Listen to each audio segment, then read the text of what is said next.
Hello students, welcome to the first class. आज से we will be starting all the topics of digital communication. सबसे पहले I am starting from information theory and coding. अब बच्चों information theory and coding या कोई भी topic पढ़ने से पहले ये जानना बहुत जरूरी है कि हम टॉपिक क्यों पढ़ रहे हैं. तो देखिए बच्चों, किसी भी कम्युनिकेशन सिस्टम की, be it any communication system, it will be having a transmitter part, a receiver part and a channel. If it is a digital communication system, then every digital communication system has two primary objectives. Her digital communication system में हमें basically दो ही चीजें करनी है.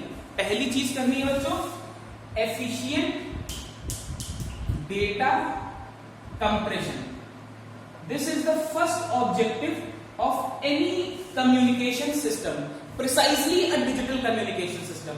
We always want the data to be compressed as much as possible. मतलब हम ये नहीं चाहेंगे कि अगर हमारी इंफॉर्मेशन 4 बिट में ट्रांसमिट हो सकती है तो मैं वही इंफॉर्मेशन ट्रांसमिट करने के लिए 6 बिट या 7 बिट यूज करूं.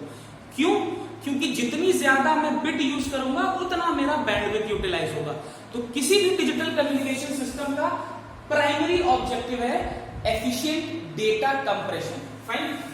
सेकेंड इंपॉर्टेंट एस्पेक्ट जो हर डिजिटल कम्युनिकेशन सिस्टम को ध्यान में रखना है, that is efficient data transmission. Once we are done with the compression part, मान लेते हैं हमने डेटा को एफिशिएंटली कंप्रेस कर लिया. अब अगर चैनल के थ्रू वो एफिशिएंटली ट्रांसमिट नहीं हो पाया तो again at the receiver I will be having an error. तो my objective is to minimize the error and maximize the efficiency, and in order to achieve these two goals we need to keep in mind the following two things. We need to efficiently compress the data and we need to efficiently transmit the data as well. अब efficient data compression वाले part में we'll be dealing, हमारे syllabus में जो है we'll be dealing with the entropy part.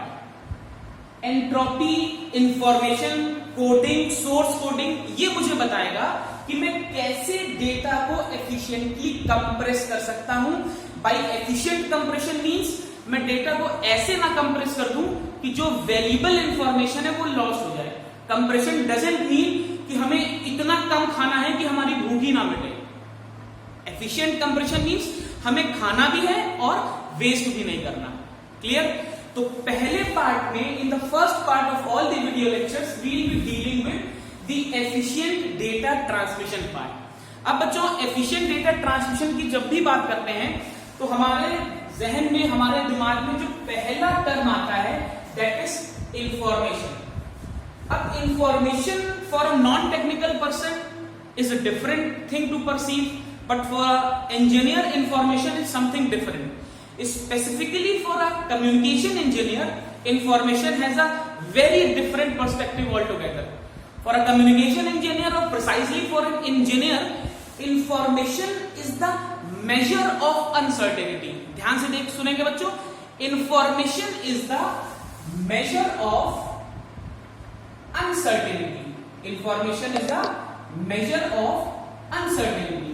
अब there is a very slight difference between uncertain event, surprise event and sure shot events. For example, I'll be taking a very relatable example for explaining the term uncertainty, surprise and certain events.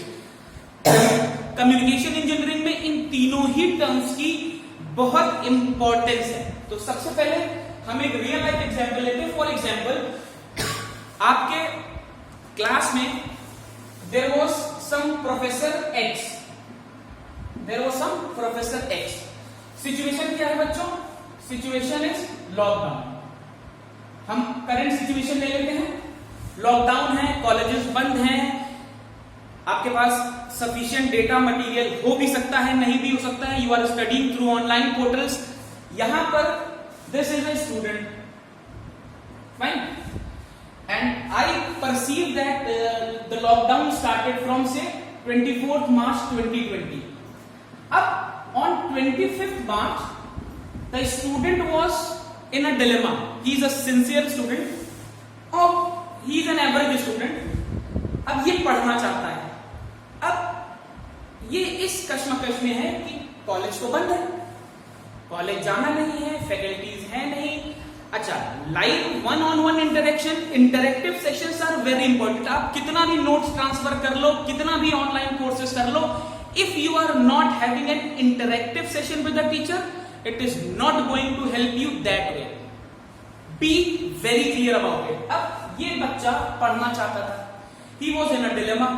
हुआ क्या, there was some professor X who messaged this student that okay, we'll be having interactive sessions on some software jahan par we can have a face on face interaction.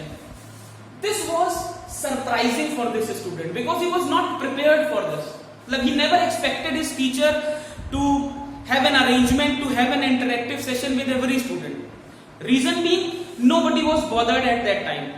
It was a wait and watch situation for almost everyone, and everyone was expecting the lockdown will end sooner or later and then we can have classes and all. So the first message that the student got from his professor when everything was unsorted was a surprise for this student. Scene 2.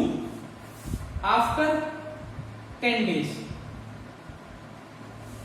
there was a boom in online classes everywhere. Although Professor X was into online teaching from say prior to lockdown also, but after 10 years everybody was kind of aware of this particular scenario and his inbox was flooded with a number of messages for online courses and blah and new timetable and everything. Now when he gets the message for a particular online session, he is no more in a state of shock or no more in a state of uncertainty, because he is predicting that now since everyone has realized the importance of interactive teaching, there will be frequent interactive sessions between the students and the teachers. But first time when he got a message from Professor X, at that time the situation was more of an uncertain situation. But as the same kind of events started taking place more frequently, the uncertainty of that event decreased. Now he is kind of sure, he has more probability that okay, if I am given a particular slot, I'll be dealt with a particular subject and I'll be taught. That is scene 2. अब यहीं पर we'll be dealing with the difference between the uncertainty, the surprise and the information. Case 1 was a surprise because he was not expecting a professor to be, taking that initiative and starting a online class so early. But later on, when the system was set, now the degree of uncertainty has decreased. So initially the message that he received had maximum information. Why?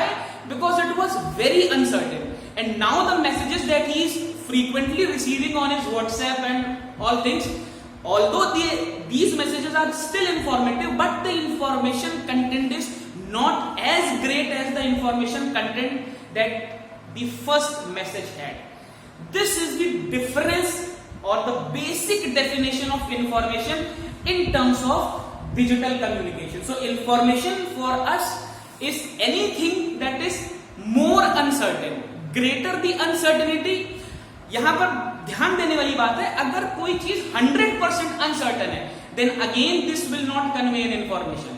There has to be some degree of uncertainty. अब इसको हम बहुत real life example से भी समझ सकते हैं. For example there is some mister D and mister D goes on a morning walk very frequently. One fine day he went for a morning walk and लौट के आता है and he tells his wife कि भाई आज मेरे को कुत्ते ने काट लिया. The wife is shocked. She said okay and she goes for a medical treatment. It is a normal scenario. Normally क्या होता है, भाई कुत्ता काट लेता है आदमी को, it's not a big deal.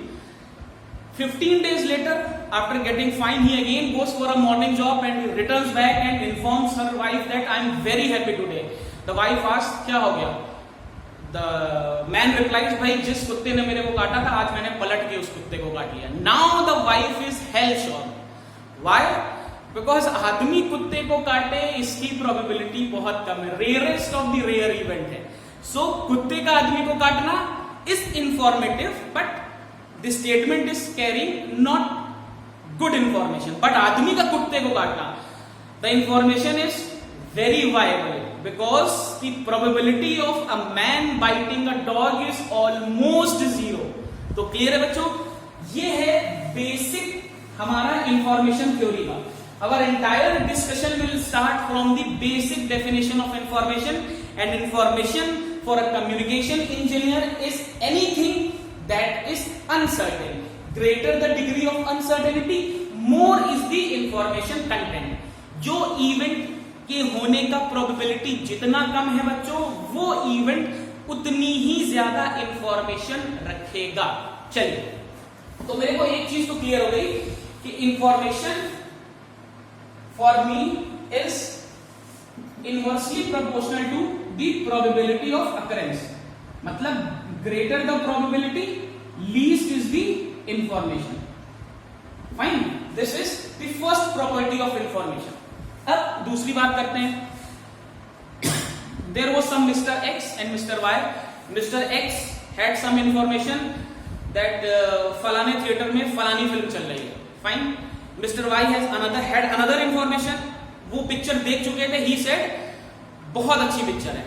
अब now Mr. X and Mr. Y come and inform Mr. Z कि फलाने थिएटर में फलानी पिक्चर चल रही है and the movie is excellent. तो यहां पर मैंने क्या देखा, मिस्टर एक्स ने मुझे एक इंफॉर्मेशन दी, मिस्टर वाई ने मुझे दूसरी इंफॉर्मेशन दी, बट जेड को क्या मिला, जेड को कंबाइंड इंफॉर्मेशन मिली। और ये कंबाइंड इंफॉर्मेशन मतलब कॉमन इंफॉर्मेशन, जेड को एक्स और वाई की कॉमन इंफॉर्मेशन मिली। बट मैं देखता हूं कि ये common information is nothing but the sum of the individual information. मतलब एक्स ने जो इंफॉर्मेशन दी, वाई ने जो इंफॉर्मेशन दी, दोनों को मैंने ऐड कर दिया तो वो मुझे कॉमन इंफॉर्मेशन, कंबाइंड इंफॉर्मेशन मिल गई। तो यहां से मुझे क्या पता चलता है, अगर मेरे पास दो इवेंट्स हैं या दो मैसेजेस हैं, for example M1 and M1 message is conveying information I1 and M2 message is conveying information I2, then M1 M2 messages together will give an information I1 plus I2. That means combined information is additive in nature. अगर मैं कई informations को combine कर रहा हूं तो I just need to add those individual informations. Clear है बच्चों? चलिए, अब अगर मैं ये दोनों ही रूल देखूं और मुझसे पूछा जाए कि मुझे एक मैथमेटिकल फॉर्मुलेशन देना है फॉर इंफॉर्मेशन, तो the best case scenario is ik is log base to 1 upon pk। Clear है? देखिए, ik is log base to 1 upon pk। This is the basic formula of information. अब यहां से आप देखेंगे कि ये फॉर्मूला या ये मैथमेटिकल रूल ये दोनों ही कंडीशंस को फुलफिल कर रहा है। क्लियर? एक चीज और, अगर मैं प्रॉपर्टीज की बात करूं, अगर मैं आपसे कहूं कि एक इंफॉर्मेशन या एक इवेंट सर्टेन है, अगर बच्चों कोई इवेंट सर्टेन होता है तो उसकी प्रोबेबिलिटी ऑफ अकरेंस 1 होती है। 1 इज अ सर्टेन इवेंट। अगर इवेंट सर्टेन है तो पीके की वैल्यू हो गई 1। अगर बच्चों पीके की वैल्यू 1 हो गई तो log 1 is 0। That means I get no information. तो यहां से this rule validates my real life situation as well. Greater the probability of occurrence, least is the information content. Information is a very important tool for digital communication. क्यों information tool important है? क्योंकि हमें बच्चों अपनी information को ही code करना है। मेरे पास 20 डेटा है, मेरे पास 20 बिट्स हैं, तो जिस इवेंट की प्रोबेबिलिटी कम है मुझे मालूम है वो मुझे ज्यादा इंफॉर्मेशन दे रहा है, तो मैं उसको एफिशिएंटली कोड करूंगा, है कि नहीं? मैं उस डेटा को ज्यादा एफिशिएंटली कोड करूंगा। By efficient coding I mean कि मैं कम से कम बिट यूज करके उसे ट्रांसमिट कर दूं, क्योंकि उसके ट्रांसमिट होने से मुझे सबसे ज्यादा फायदा है। उसकी प्रोबेबिलिटी ऐसी है कि वो मैक्सिमम इंफॉर्मेशन कन्वे कर रही है, तो मेरे चैनल के थ्रू उसके ट्रांसमिट होने की नेसेसिटी सबसे ज्यादा है। तो किसको कितना बिट देना है ये बेसिकली इंफॉर्मेशन से ही क्लियर होता है। आगे जाके यही इंफॉर्मेशन मुझे एक नया टूल देगी जिसको मैं बोलूंगा एंट्रोपी, बट वो हम सेकेंड लेक्चर में देखेंगे। चलिए अब एक और सिचुएशन देखते हैं। फॉर एग्जाम्पल मेरे पास एक सैंपल स्पेस है m, या आप ऐसा कह सकते हो कि एक सोर्स है m, ये अलग अलग मैसेजेस एमिट कर रहा है, m1, m2, m3, इस तरह करके इसने n मैसेजेस एमिट किए। बिल्कुल हो सकता है एक सोर्स है मेरे पास, वो n मैसेजेस एमिट कर रहा है। I have indexed the messages from m1 to mn, और मैं मान लेता हूं कि इनकी प्रोबेबिलिटीज हैं p1, p2 up to pn। Clear? This is a binary source. चलिए अब p1, p2 up to pn, अगर मैं ये अज्यूम कर लूं कि all the messages are equally likely to be transmitted, मतलब हर मैसेज के ट्रांसमिट होने की प्रोबेबिलिटी अगर सेम हो जाए, मतलब p1, p2 up to pn अगर सेम हो जाए बच्चों, that means her probability 1/n के बराबर होगी। ये सारी प्रोबेबिलिटीज मैंने इक्वल कर ली, और सारी प्रोबेबिलिटीज को अगर मैं इक्वेट कर देता हूं, आप ऐसे समझ सकते हो कि p1 plus p2 plus p3 plus dot dot dot pn, सारी प्रोबेबिलिटीज का सम कितना आना चाहिए? 1। सभी प्रोबेबिलिटीज इक्वल हैं तो n times of p is equal to 1, that means probability of every event is 1/n। इस केस में बच्चों इंफॉर्मेशन कितनी आ जाएगी? Information will be log base to 1/p and p is 1/n, तो log base to n। Clear? अब अगर मेरा बाइनरी सोर्स होगा तो वो हमेशा 2 to the power से अल्फा इतने ही सिंबल्स एमिट करेगा। अगर मेरा बाइनरी सोर्स है तो वो इतने सिंबल्स एमिट करेगा। फॉर एग्जांपल 2 सिंबल्स हैं तो मेरे पास 4 कॉम्बिनेशन बन सकते हैं, 0 0 0 1 1 0 1 1। ये हम डिजिटल इलेक्ट्रॉनिक्स में कई बार देख चुके हैं। तो अगर मैं n की वैल्यू 2 अल्फा पुट कर दूं तो मेरी इंफॉर्मेशन आ जाएगी अल्फा। कैसे? log 2 to the power alpha will give me alpha. Clear?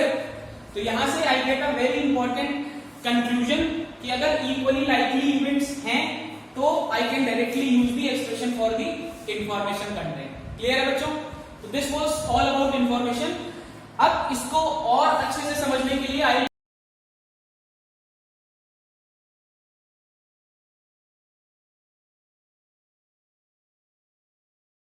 चलिए this is our question. Question कह रहा है कि a discrete memoryless source x can have 2 output bits at a time।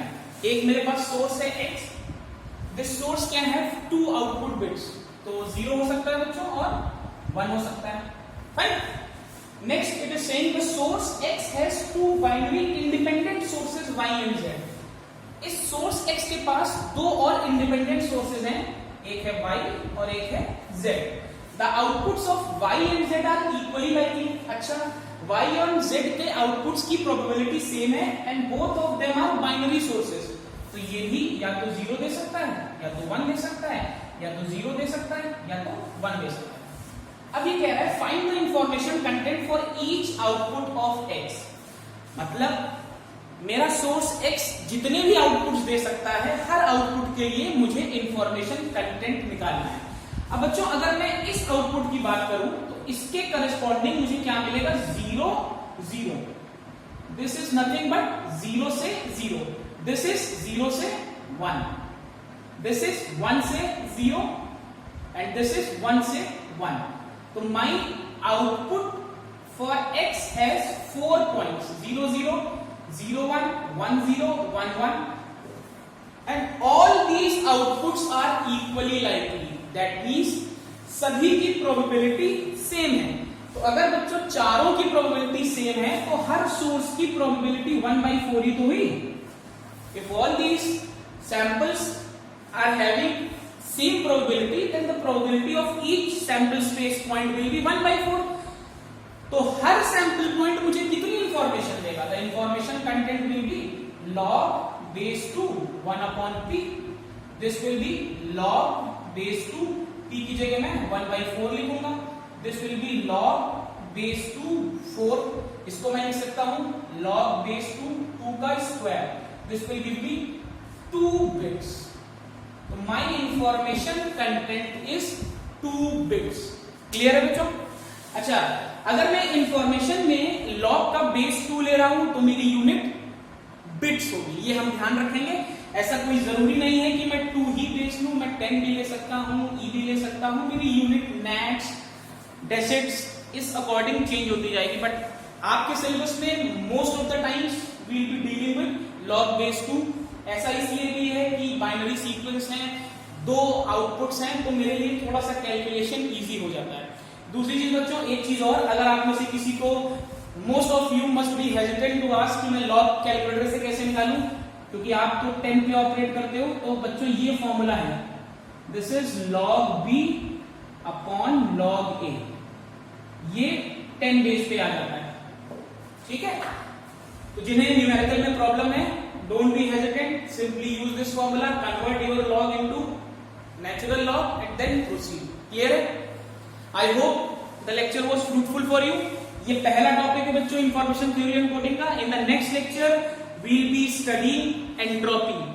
Entropy is a very important tool to decide how efficient my communication system will be. I hope it was good. Stay safe, study well, do well. Thank you.